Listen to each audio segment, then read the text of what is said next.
Assault के निशान शरीर पर साफ नजर आ रहे हैं। बड़ी बेरहमी से रेप कर मार डाला इसे। जी, आपकी बेटी ने सुसाइड कर लिया है, आप जल्दी पहुंचिए। सीबीआई ने पूरा इंसाफ नहीं किया और बाकी लोगों को सजा नहीं दी।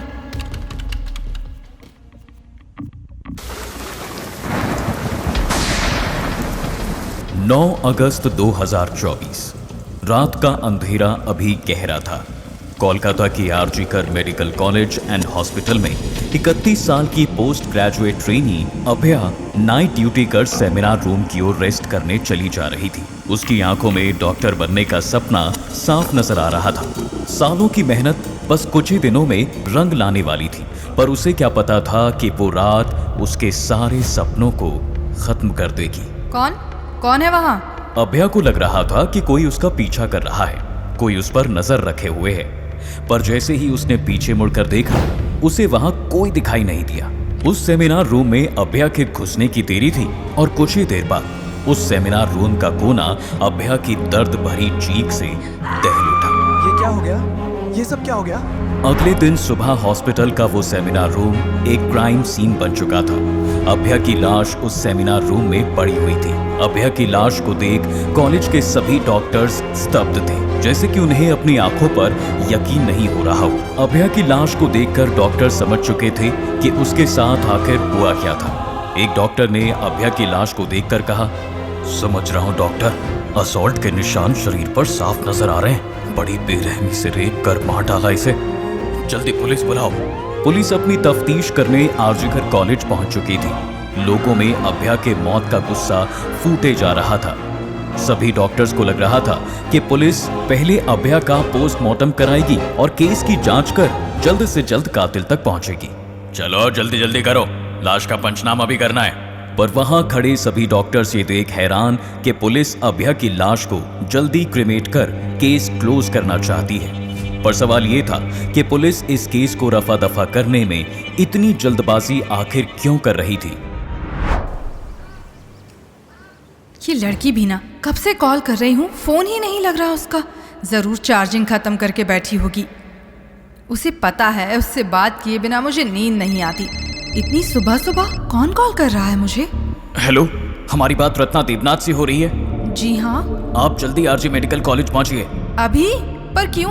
सब ठीक तो है? जी, आपकी बेटी ने सुसाइड कर लिया है, आप जल्दी पहुंचिए। फोन पर पुलिस की बात सुनकर रत्ना के पैरों तले जमीन खिसक गई। उनका शरीर जैसे ठंडा पड़ चुका था।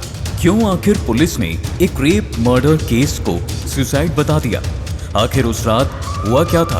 अभया के पिता ने बाद में एक चौंकाने वाला बयान भी दिया। उन्होंने कहा कि क्रिमेटोरियम में उस दिन 3 बॉडीज थी, लेकिन उनकी बेटी की बॉडी को सबसे पहले जलाने की जल्दी की गई, जैसे कोई एविडेंस मिटाना चाहता हो। दूसरी ओर डॉक्टर्स का गुस्सा प्रशासन पर फूट रहा था। अभया को इंसाफ दिलाने की मांग जोरों से पकड़ रही थी। अभया को इंसाफ दो। एक और जहां पुलिस अपनी कार्रवाई तेजी से खत्म करने में लगी हुई थी, तो वहीं एक और मां थी जो अपनी बेटी के इंसाफ के लिए कमर कस चुकी थी। तभी रत्ना देवनाथ ने प्रण लिया, जब तक मैं अपनी बेटी को इंसाफ नहीं दिला देती, तब तक मैं अपने बाल नहीं बढ़ाऊंगी। 10 अगस्त को आरजीकर मेडिकल कॉलेज की खबर देश में जंगल की आग की तरह फैल चुकी थी। पुलिस की कार्रवाई को देख अब डॉक्टर्स का गुस्सा अब सड़कों पर आ चुका था और सभी की बस एक ही मांग थी, अभया के लिए न्याय। सुप्रीम कोर्ट के ऑर्डर पर विक्टिम का नाम पब्लिक नहीं किया जा सकता था। डॉक्टर्स ने उन्हें अभय यानी निडर का नाम दिया। महाराष्ट्र में 8000 से ज्यादा डॉक्टर्स ने काम रोक दिया। दिल्ली के एम्स, सफदरगंज और आरएमएल हॉस्पिटल के सभी डॉक्टर्स हर जगह व्हाइट कोट पहने सड़क पर थे। कोलकाता में जूनियर डॉक्टर्स ने इमरजेंसी सर्विसेज तक बंद कर दी थी। 10 अगस्त को दबाव में पुलिस ने अपनी इस केस के प्राइम सस्पेक्ट संजय रॉय को अरेस्ट किया। सीसीटीवी फुटेजेस में पुलिस ने पाया कि 9 अगस्त की रात संजय रॉय उसी सेमिनार हॉल की ओर जा रहा था और वापस आते हुए उसके कपड़े भी अलग थे। पुलिस को मौका वारदात पर एक ब्लूटूथ ईयरफोन भी मिला, जो कि संजय का ही था। डीएनए एविडेंस से भी कंफर्म हुआ कि संजय रॉय क्राइम सीन पर मौजूद था। मैंने ये नहीं किया, मुझे फ्रेम किया गया है। जिन्होंने ये किया है वो बाहर है। जिसमें एक आईपीएस ऑफिसर भी शामिल है। कोर्ट ने संजय के बयान को डिसमिस कर दिया। विक्टिम की लीगल टीम ने इसे डाइवर्जन टैक्टिक कहा, पर मां रत्ना देवनाथ खुश नहीं थी।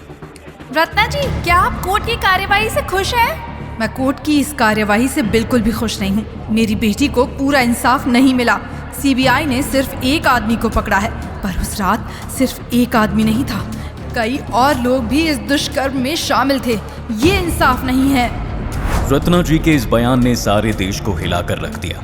पर तभी 15 अगस्त को आरजीकर मेडिकल कॉलेज में वो हुआ जिसने देश को हैरान कर दिया। 15 अगस्त की सुबह होने से पहले एक बड़ी भीड़ आरजीकर हॉस्पिटल में घुस गई। इमरजेंसी वार्ड को तहस नहस कर दिया गया। साथ ही साथ सेमिनार रूम में भी गुंडों की भीड़ घुस आई। उस भीड़ का एक ही मकसद दिख रहा था, वहां मौजूद सबूतों को नष्ट करना। भीड़ तो अपना काम कर ही रही थी, पर पुलिस वहां चुपचाप खड़ी तमाशा देखने में लगी थी। ये सब क्यों हुआ? किसने किया? किसके इशारे पर हुआ? ये सवाल आज भी एक रहस्य है। कैलकाटा हाई कोर्ट पहले से केस देख रही थी, पर मामला इतना बड़ा था कि सुप्रीम कोर्ट ने खुद दखल दिया। 18 अगस्त को सुप्रीम कोर्ट ने सुओ मोटो कॉग्निजेंस यानी कोर्ट ने बिना किसी ऑफिशियल कंप्लेंट या रिक्वेस्ट के खुद से केस का नोटिस किया। चीफ जस्टिस DY चंद्रचूड़ के बेंच ने कहा, वी आर हियर।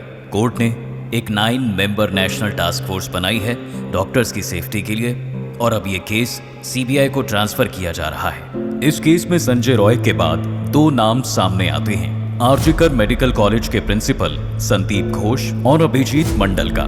सीबीआई ने उन्हें अरेस्ट किया। आरोप था कि उन्होंने क्राइम के बाद हॉस्पिटल रिकॉर्ड्स के साथ छेड़छाड़ की, क्राइम सीन को प्रॉपर तरीके से सिक्योर नहीं किया और बॉडी को जल्दी क्रिमेट करवाया गया। साथ में अरेस्ट हुए अभिजीत मंडल तला पुलिस स्टेशन के तत्कालीन एसएचओ, जिन पर आरोप था कि पहले घटना की इन्वेस्टिगेशन सही तरीके से नहीं की गई। सीबीआई ने अब भी जांच की, पर 90 डेज के अंदर सीबीआई अपनी सप्लीमेंट्री चार्जशीट फाइल नहीं कर पाई और सीलदह कोर्ट ने संदीप घोष और अभिजीत मंडल दोनों को डिफॉल्ट बेल दे दी। जो आदमी एविडेंस से छेड़छाड़ के आरोपी थे, वो अब बाहर आ गए। ये न्याय नहीं है, ये सिस्टम का मजाक है। 7 अक्टूबर 2024 को सीबीआई ने संजय रॉय के खिलाफ चार्जशीट फाइल की। CCTV footage, DNA match, Bluetooth earphone, witness statements, 50 से ज्यादा गवाह। संजय रॉय अब भी प्राइम सस्पेक्ट बना हुआ था। 12 नवंबर 2024 को ट्रायल शुरू हुआ। 9 जनवरी 2025 को आर्ग्यूमेंट्स खत्म हुए और 18 जनवरी 2025 को सीलदह कोर्ट के जज अनिर्बन दास ने वर्डिक्ट सुनाया। सभी गवाह और सबूतों को मद्देनजर रखते हुए ये कोर्ट संजय रॉय को उम्र कैद की सजा सुनाती है। कोर्ट में विक्टिम के माता पिता भी मौजूद थे। वर्डिक्ट सुनते ही दोनों रो पड़े। पिता ने जज की तरफ हाथ जोड़कर कहा, आप हमारे विश्वास पर पूरे खरे उतरे। पर मां रत्ना ने एक और बात कही, सीबीआई ने पूरा इंसाफ नहीं किया और बाकी लोगों को सजा नहीं दी। रत्ना देवनाथ अगले इलेक्शन में हमारी पार्टी की कैंडिडेट होंगी। ये फैसला इसलिए लिया जा रहा है कि जो लोग समझते हैं कि कानून उनके हाथ की कठपुतली है और वो सबके ऊपर है, तो वो ये देख लें कि सबसे ऊपर एक आम आदमी है और यही आम आदमी उन लोगों की सत्ता को उखाड़ फेंकेगी जो ऊंचे पदों पर बैठकर गुंडा राज चाहते हैं। ओपोजिशन लीडर शुभेंदु अधिकारी और एमएलए चंदन बौरी ने रत्ना देवनाथ को आश्वासन दिया और कहा कि उन्हें न्याय जरूर मिलेगा। नवंबर 2024 मां रत्ना देवनाथ खुले बाल अपनी बेटी की तस्वीर हाथ में लेकर वेस्ट बंगाल असेंबली की सीढ़ियां चढ़ रही थी। एक बार आप यहाँ इंसाफ मांगने आई थी। वक्त का तगाजा देखिए, आज आप यहाँ असेंबली में लोगों के साथ इंसाफ करेंगी।